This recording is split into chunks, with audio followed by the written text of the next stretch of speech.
And so what we see here is Jesus takes his rightful place as judge, and he tells them, you don't understand the purpose of the Messiah. And the Messiah was who they were waiting for this whole time. And so literally everything's going over their head. And he stops and he says, hey, let me make this clear to you. I'm a doctor and I'm coming to help sick people. Tax collectors, the ones you don't like, they're sick. Guess what? Dr. Jesus is here. Sinners who aren't following all the laws like you, guess what? Dr. Jesus is here. Towards the end of the Old Testament, God gave the Jewish people 400 years of silence because he was so upset that they continually looked to their religion as their right place with God instead of mercy and grace. And God told them over and over and over again, I gave you these things as an example, but you just keep using them as your religion to get into a relationship with me. And I'm trying to tell you, I don't care about animal sacrifice anymore. I don't care about all of the things you think I care about. This was just a tutor.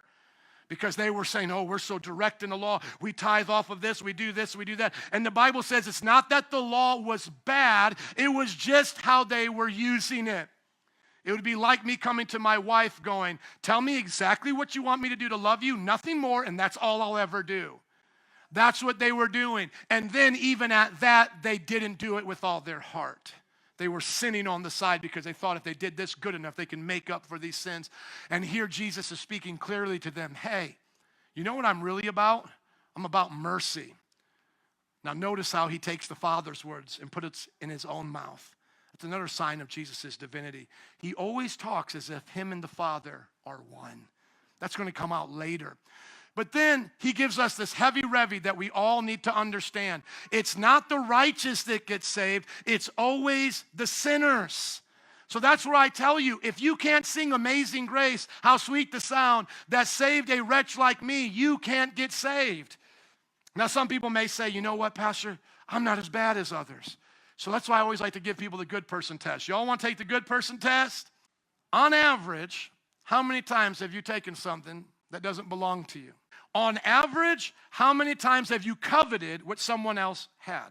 On average, how many times have you disobeyed your parents, young people? On average, how many times have you taken the name of the Lord in vain? And one more, on average, how many times have you lusted in your heart? Let's just say 5 per day. Of all of those, 5 per day. 365 days a year, that's 1,825 times you've broken those commands. How many sins did Adam and Eve commit to get kicked out of the garden and literally bring hell on earth? 1.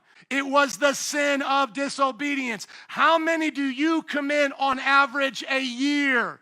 1,825. How many years will you probably live to be? 80. When do you have a good sense of right and wrong? 13. Let's times it by 67.